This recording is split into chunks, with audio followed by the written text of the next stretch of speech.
Hello my dear lovely students, कैसे हैं आप लोग और कैसी चल रही है आप लोगों की तैयारी। आई होप कि आप सभी बहुत अच्छे होंगे और अपनी तैयारी को भी बहुत ही शानदार तरीके से कर रहे होंगे। तो स्टूडेंट, आज का ये वीडियो उन सभी स्टूडेंट्स के लिए है जो इस बार 12th में हैं और भैया जिनको 2024 में बोर्ड एग्जाम देना है। देखिए स्टूडेंट, ये वीडियो इतना ज्यादा इंपॉर्टेंट क्यों है, क्योंकि आज मैं आपके लिए लेकर आया हूं 12th हिंदी व्याकरण के कुछ मोस्ट इंपॉर्टेंट क्वेश्चन। अब देखिए ये वीडियो इतना ज्यादा स्पेशल क्यों है ये भी जान लीजिए। देखिए इस वीडियो में हम क्लास 12 हिंदी व्याकरण के कुछ मोस्ट इंपॉर्टेंट क्वेश्चन को पढ़ेंगे और इतना ही नहीं, इस वीडियो में हम हिंदी व्याकरण के 6 टॉपिक को एक ही वीडियो में पढ़ेंगे। तो इसीलिए ये वीडियो बहुत ज्यादा स्पेशल है। देखिए स्टूडेंट, मैं चाहता हूं कि आप लोग ऐसी तैयारी करें, हिंदी में आपको 100 में 95 प्लस लेकर आना है, 100 में 95 प्लस। और भैया ये एक कॉमन बात है, अगर आप थोड़ा सा मेहनत करते हैं, थोड़ा स्मार्ट तरीके से स्टडी करते हैं तो आप बहुत आसानी से अचीव कर सकते हैं। और मैं आपके साथ हूं, ठीक है, क्योंकि सच ही कहा गया है कि जो सच्ची मेहनत से पढ़ता है सफलता की सीढ़ी सबसे पहले वही चढ़ता है। तो सच्ची मेहनत से पढ़ो भैया, सबसे पहले टॉपर आप ही बनोगे, ठीक है। तो चलिए आज के इस इंटरेस्टिंग वीडियो को स्टार्ट करते हैं, क्योंकि सभी सब्जेक्ट के साथ साथ हमें हिंदी को भी साथ में लेकर चलना है। बहुत सारे स्टूडेंट कंफ्यूज रहते हैं, वो कहते हैं अरे सर हिंदी तो 2 महीने बचेगा, एग्जाम पढ़ लेंगे बस हमारा आ जाएगा 100 में 95 प्लस। 2 महीने में कुछ नहीं होगा। जितना नंबर आपको फिजिक्स देगा, केमिस्ट्री देगा, उतना ही नंबर आपको हिंदी भी देगा। और ये हिंदी और इंग्लिश जो सब्जेक्ट है दोनों, ये आपके परसेंटेज को इंक्रीज करते हैं, ठीक है। तो इनको जरूर पढ़ा कीजिए। तो आज चलिए कुछ क्वेश्चंस को हम देखते हैं, आप लोग खुद को भी इसमें जान लीजिएगा कि हमारी तैयारी कितनी हुई है। हम क्या क्या पढ़ेंगे इस वीडियो में, सबसे पहले ये जान लीजिए। सबसे पहले हम पढ़ेंगे मुहावरे एवं लोकोक्तियां, इसके हम 3 क्वेश्चन पढ़ेंगे। उसके बाद हम पढ़ेंगे संधि विच्छेद, इसके 3 क्वेश्चन। उसके बाद पढ़ेंगे शब्द युग्म, इसके 3 क्वेश्चन। फिर शब्द अर्थ, इसके 3 क्वेश्चन। उसके बाद अनेक शब्दों के लिए 1 शब्द। उसके बाद में वाक्य संशोधन। इन सारे टॉपिक के हम 3-3 क्वेश्चन पढ़ेंगे। अब कुछ हमारे जो ब्रिलियंट स्टूडेंट हैं वो कहेंगे अरे सर विभक्ति और वचन तो है ही नहीं इसमें। देखिए उसको मैंने इसमें इंक्लूड नहीं किया है, लेकिन आपके सिलेबस में है। जब मैं नेक्स्ट वीडियो लेकर आऊंगा तो वो भी लेकर आऊंगा, ठीक है। तो इन 6 टॉपिक के हम 3-3 क्वेश्चन पढ़ेंगे। तो 6 3 जा कितना होता है, कितने क्वेश्चन टोटल हुए? टोटल आपके 18 क्वेश्चन इस वीडियो में मैं बताऊंगा। अब आप लोग खुद का टेस्ट लीजिए कि आखिर इन 18 क्वेश्चन में से कितने क्वेश्चंस आपको पता हैं। वीडियो देखने के बाद आप लोग कमेंट में उसका आंसर बताइएगा, ठीक है। तो चलिए स्टार्ट करते हैं क्वेश्चन। सबसे पहले हम पढ़ेंगे मुहावरे एवं लोकोक्तियां। देखिए स्टूडेंट, इसमें मैंने आंसर लिख रखा है और आंसर इसमें लिखना क्या है भाई, सिंपल सा है, कुछ है नहीं इसमें आपको क्या होगा, मुहावरे दे दिया जाएगा या लोकोक्तियां दे दी जाएंगी, उसका अर्थ लिखकर वाक्य प्रयोग करना होगा। फ्री के नंबर हैं ये, 3-4 रहेंगे, आपको एक ही करना होगा। कितना इजी है, ठीक है। देखिए मुहावरे एवं लोकोक्तियों में देखिए फर्स्ट है जैसे सिर ऊंचा करके चलना। देखिए आपके क्वेश्चन में इतना ही दिया जाएगा, देखिए जिसको मैं गोले में कर रहा हूं इतना ही आपके क्वेश्चन में रहेगा। बाकी जो लिखा है ब्रैकेट में और जो वाक्य प्रयोग है ये आपको खुद ब खुद करना होगा, ठीक है। मतलब समझे कि नहीं समझे, मतलब क्वेश्चन इतना ही रहेगा आपके एग्जाम में, बाकी के आपको लिखना होगा जो मैंने यहां पर लिख रखा है, क्योंकि हम पढ़ रहे हैं भाई, हम आंसर पढ़ रहे हैं, ठीक है।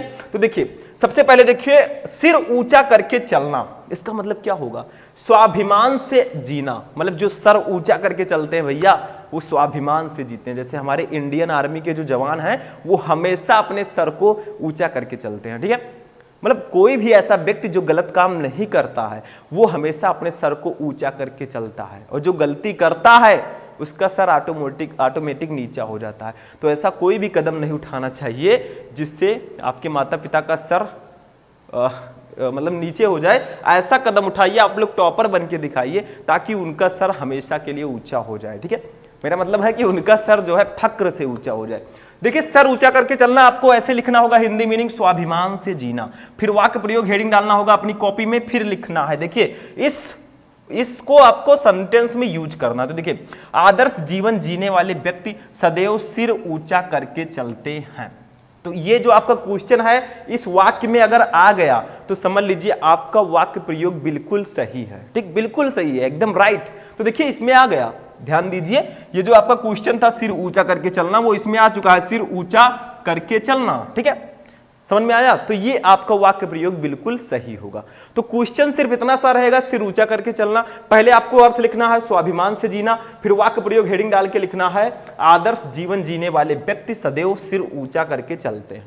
अब मैं आपको बता दूं कि कोई जरूरी नहीं है भैया कि आप इसी वाक्य को लिखें, आप दूसरे वाक्य को भी लिख सकते हैं, बट क्वेश्चन जो है आपके वाक्य में आना चाहिए, तभी उसको सही माना जाएगा। ठीक, समझ में आ गया? सिंपल सा है। ठीक है, दूसरा देखिए, कलेजा छलनी होना, मतलब कलेजा छलनी होना, बहुत सारे लोग कहते हैं ना मेरा कलेजा छलनी हो गया, उसी को यहां पर कहा गया। देखिए भाई, हिंदी भाषा है, थोड़ा सा आपको लगेगा क्योंकि हिंदी हमारी मातृभाषा है, इसको जानना जरूरी है। ठीक, समझ में आया? तो देखिए, कलेजा छलनी होना यानी कि बहुत दुख होना। देखिए नाम से स्पष्ट है, कलेजा छलनी होना मतलब बहुत दुख होना। ठीक है, कोई दुख की बात होगी तब कलेजा बहुत ज्यादा दर्द होता है। ठीक है, वाक्य प्रयोग देखिए क्या करेंगे हम, पड़ोसी के दुर्व्यवहार को देखकर तो उसका कलेजा छलनी हो गया। ठीक है, इसको छा कर दीजिएगा। ठीक, तो पड़ोसी के दुर्व्यवहार को देखकर तो उसका कलेजा छलनी हो गया, मतलब कोई भी व्यक्ति है, जैसे मैं हूं, मैं किसी बच्चे को देख रहा हूं, उसके साथ दुर्व्यवहार हो रहा है, यानी कि उसके साथ अच्छा बर्ताव नहीं हो रहा है, बुरा बर्ताव किया जा रहा है, तो भैया मुझे भी दर्द होगा। ठीक है, अब हम लोग कहेंगे मेरे दिल में दर्द हो रहा है। ठीक, और वहां पर है कि कलेजा छलनी होना, मतलब वहां पे क्वेश्चन का आपको आंसर करने के लिए वाक्य प्रयोग सही से करना है। तो कलेजा छलनी होना इसका अर्थ होगा बहुत दुख होना। वाक्य प्रयोग करेंगे पड़ोसी के घर दुर्व्यवहार को देखकर तो उसका कलेजा छलनी हो गया। बस हो गया, समझ में आया? कुछ है नहीं भैया, सिंपल सा है। चलिए आगे बढ़ते हैं, नेक्स्ट क्वेश्चन देखते हैं। एक क्वेश्चन और इसमें है, फूला ना समाना। अब फूला ना समाना का अर्थ क्या होगा? अरे भैया तुम तो खुशी के मारे फूले नहीं समा रहे हो। ठीक है, ऐसा सुना होगा, जो गांव के लोग हैं वो तो बहुत ज्यादा सुनते हैं। तो फूला ना समाना यानी कि बहुत खुश होना। ठीक है, बहुत ज्यादा खुश होना। जैसे आप लोग हैं भैया, पढ़ाई कर रहे हैं, ठीक है, अब पढ़ाई कर रहे हैं आप लोग, खूब अच्छे से मेहनत कर रहे हैं, इतनी खामोशी से आप मेहनत कर रहे हैं, ठीक है, ताकि आपकी सफलता शोर मचा दे, क्योंकि कहा गया है कि मेहनत इतनी खामोशी से करो कि सफलता एक दिन शोर मचा दे। ठीक है, तो आप लोग मेहनत कर रहे हैं, हो सकता है किसी दिन आप टॉपर बन जाएं। ठीक, अब टॉपर बनेंगे तो जैसे ही घर पर न्यूज आएगा, रिजल्ट आएगा, कितने खुश होंगे आपके माता पिता, उसी को कहेंगे फूला ना समाना।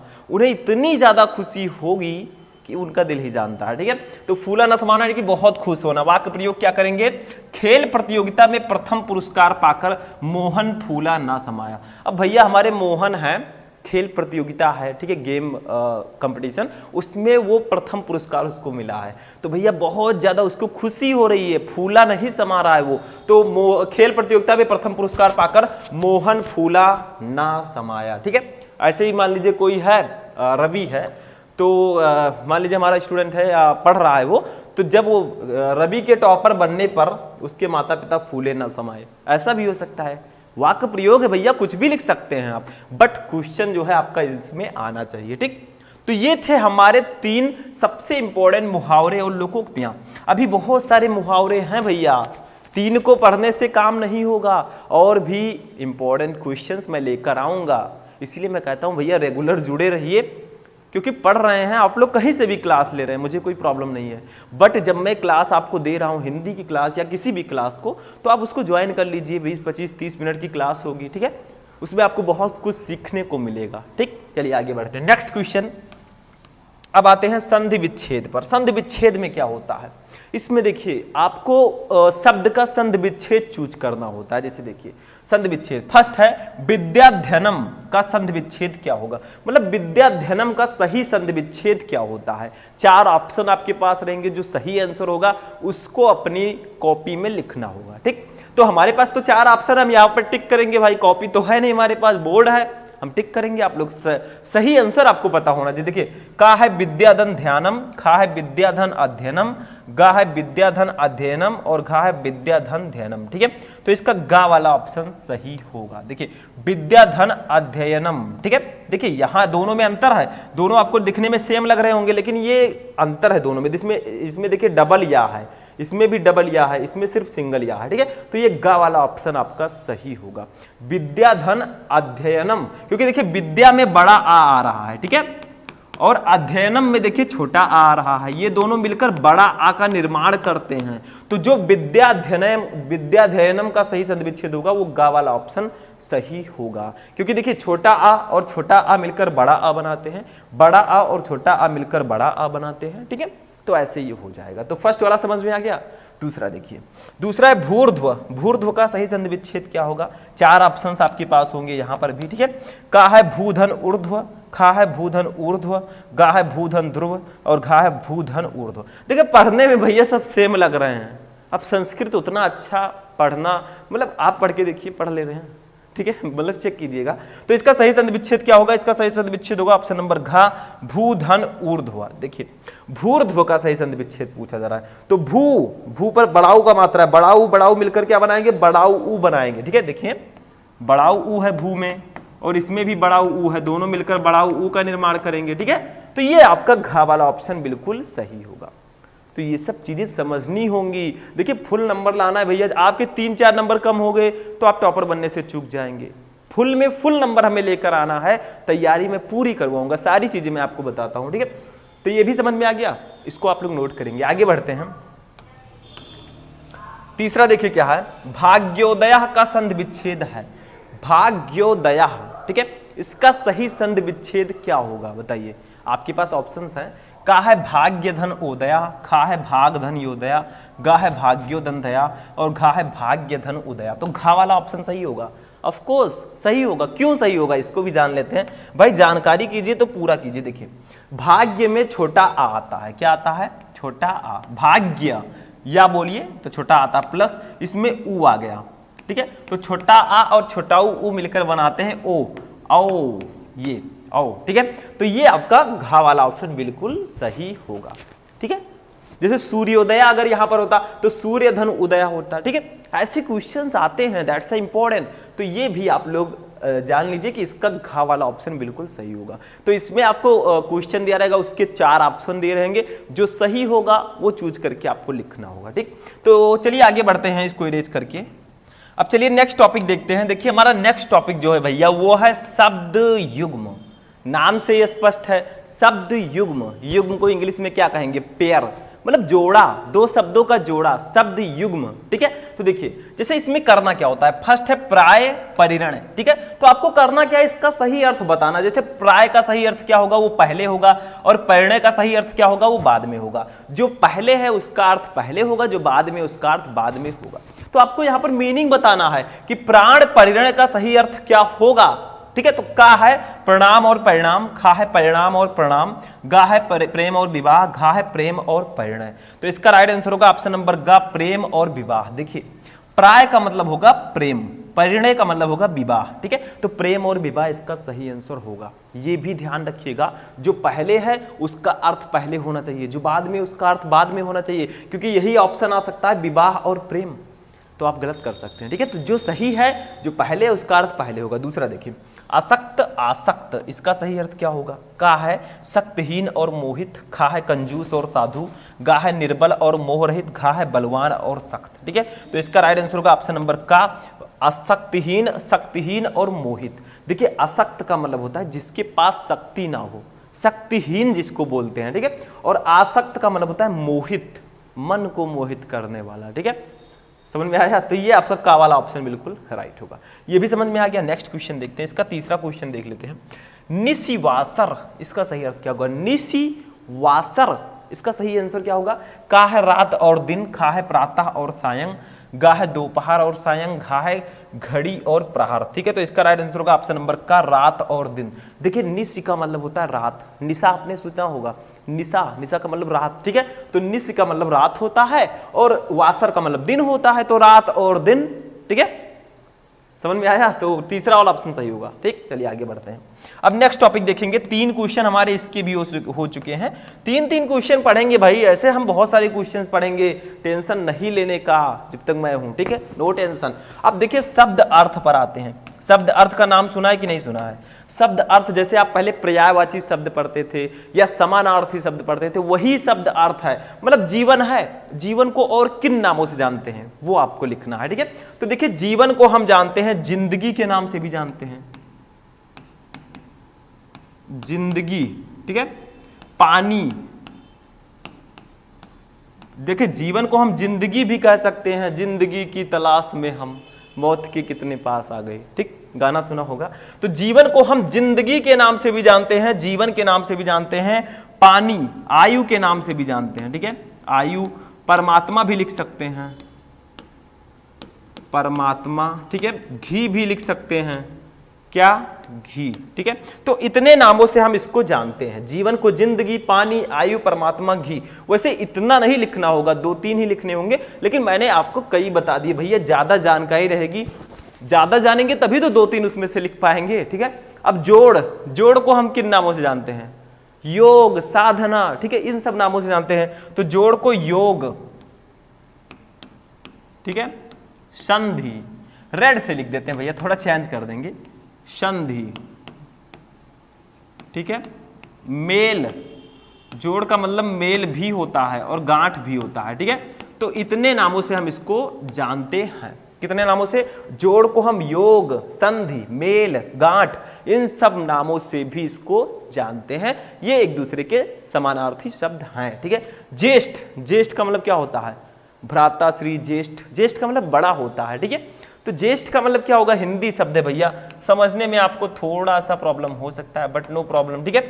ज्येष्ठ को हम लिख सकते हैं श्रेष्ठ, ज्येष्ठ को हम श्रेष्ठ लिख सकते हैं, सबसे बड़ा लिख सकते हैं, सबसे बड़ा, ज्येष्ठ जो होता है उसको सबसे बड़ा कहते हैं। और ज्येष्ठ एक महीने का नाम भी है, लड़कियां जानती होंगी, ठीक है, ज्येष्ठ, आषाढ़, सावन, भादो, ठीक है, ऐसे होता है, क्या, मुझे पता नहीं है पूरा, एक महीने का नाम। हिंदी नाम, महीनों के हिंदी नाम किसको किसको याद है, महीनों के हिंदी नाम, ठीक है, ज्येष्ठ, आषाढ़, श्रावण, भादो, ऐसे कुछ, कुवार, कार्तिक, ऐसे से होता है, मुझे पूरा नहीं याद है, ठीक है, क्योंकि मुझे यही याद रहता है, कौन कौन, जनवरी, फरवरी, मार्च, अप्रैल, मई, जून, जुलाई, अगस्त, सितंबर, अक्टूबर, नवंबर, दिसंबर, ठीक है, ये सब मुझे याद है, बाकी नहीं याद है, ठीक है। चलिए आगे बढ़ते हैं, नेक्स्ट क्वेश्चन। ये भी हो गया, शब्द अर्थ का मतलब होता है एक ही शब्द के कई अर्थ। जैसे देखिए, जीवन को हम जिंदगी, पानी, आयु, परमात्मा, घी भी बोल सकते हैं। जोड़ को हम योग, संधि, मेल, गांठ भी बोल सकते हैं। ज्येष्ठ को हम श्रेष्ठ, सबसे बड़ा, एक महीने का नाम भी इसको बोल सकते हैं। नेक्स्ट टॉपिक देखते हैं, चौथा टॉपिक था, अब 5वें पर चलते हैं, ठीक है, सबको नोट करते हुए चलिएगा भाई मेरे।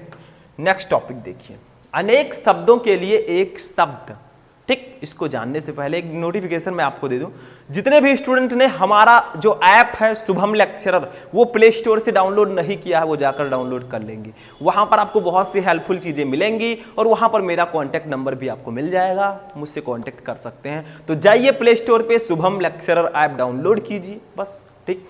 अब देखिए, अनेक शब्दों के लिए एक शब्द पर आते हैं, मतलब अनेक शब्द के लिए एक शब्द आपको बताना है। जैसे देखिए, ऐसे करते हैं, देखिए ध्यान दीजिएगा थोड़ा सा, दूसरों पर आश्रित रहने वाला, जो दूसरों पर आश्रित रहता हो उसे एक शब्द में हम क्या बोलेंगे, बताइए, दूसरों पर आश्रित रहने वाला उसको बोलेंगे पराश्रित।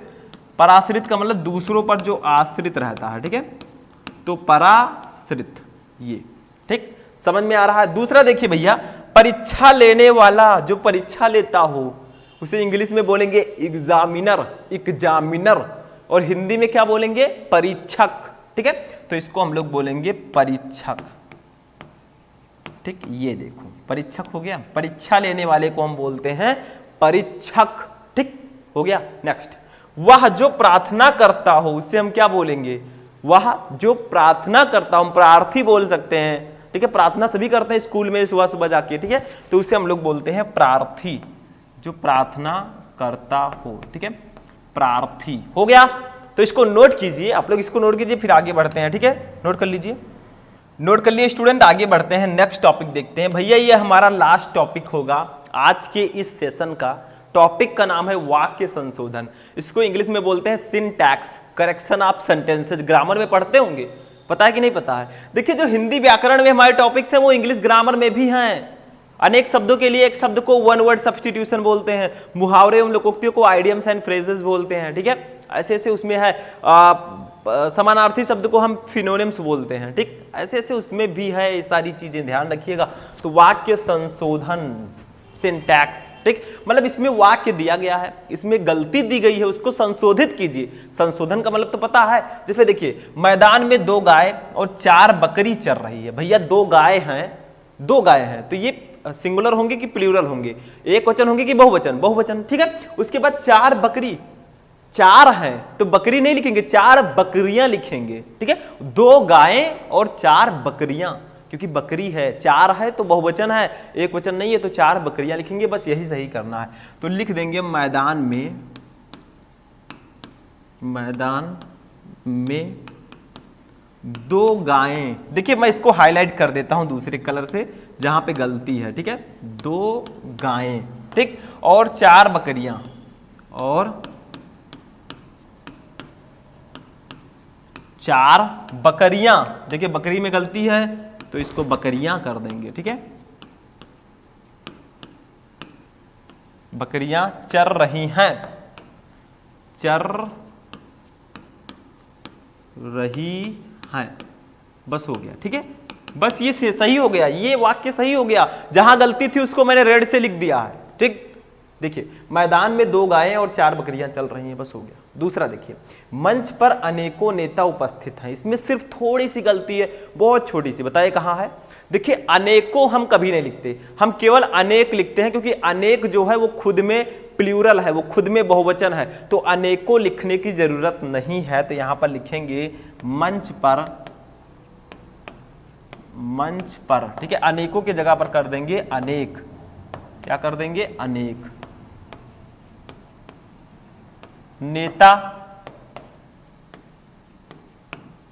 नेता उपस्थित हैं,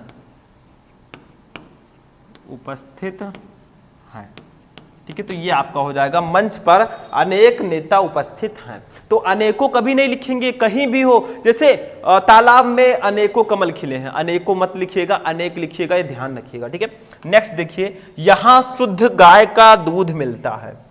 अब देखिए शुद्ध गाय का दूध मिलता है, शुद्ध किसके साथ लगा है, गाय के साथ, तो गाय को यहां पर शुद्ध बताया गया है, यहां शुद्ध गाय का दूध मिलता है, नहीं, गलत है। यहां गाय का शुद्ध दूध मिलता है, इस प्रकार से कर दीजिए, यहां गाय का शुद्ध दूध मिलता है, मतलब जो दूध है वो शुद्ध है, तो दूध के आगे हम उसकी विशेषता को लगाएंगे, तो शुद्ध जो है वो दूध के आगे लगाएंगे। तो लिखेंगे यहां, यहीं पे मैं लिख देता हूं, यहां गाय का शुद्ध दूध। देखिए इसमें आगे पीछे सिर्फ हुआ है तो हम रेड से नहीं लिखेंगे, शुद्ध दूध मिलता है। थोड़ा राइटिंग नीचे नहीं अच्छी है तो आप लोग सही कर लीजिएगा, ठीक। तो ये आपका सही हो जाएगा, यहां गाय का शुद्ध दूध मिलता है, अब ये सही है। तो ये हमारा लास्ट टॉपिक था, वाक्य संशोधन, ठीक है। तो आज का इसको आप लोग नोट कीजिए, जल्दी से नोट कर लीजिए। तो आज हमने बहुत सारे टॉपिक्स पढ़े, हमने वाक्य संशोधन पढ़ा, अनेक शब्दों के लिए शब्द अर्थ और शब्द युग्म, संधि विच्छेद और मुहावरे एवं लोकोक्तियों को हमने पढ़ा। तो भैया हमने 6 टॉपिक को एक ही वीडियो में पढ़ा। टोटल नंबर ऑफ क्वेश्चंस कितने थे, टोटल 18 क्वेश्चन थे। अब आप लोग बताइए इन 18 क्वेश्चंस में से कितने क्वेश्चन आपको पहले से पता थे और कितने क्वेश्चन समझ में आ गए। तो कैसा लगा आपको ये इंटरेस्टिंग वीडियो, कमेंट करके बताइएगा। आज की क्लास हमारी यहीं पर फिनिश होती है। बस आप क्या कीजिए, इस वीडियो को लाइक कर दीजिए, और तभी कीजिएगा जब ये पसंद आया होगा, तो नहीं तो मत करना, ठीक है। और अपने दोस्तों के साथ इस वीडियो को शेयर कीजिए, और चैनल पर नए, चैनल को सब्सक्राइब कर लीजिए ताकि सभी वीडियो आपको टाइम से मिलते रहें। तो चलिए मिलते हैं हम नेक्स्ट वीडियो में नेक्स्ट टॉपिक के साथ, तब तक के लिए जय हिंद।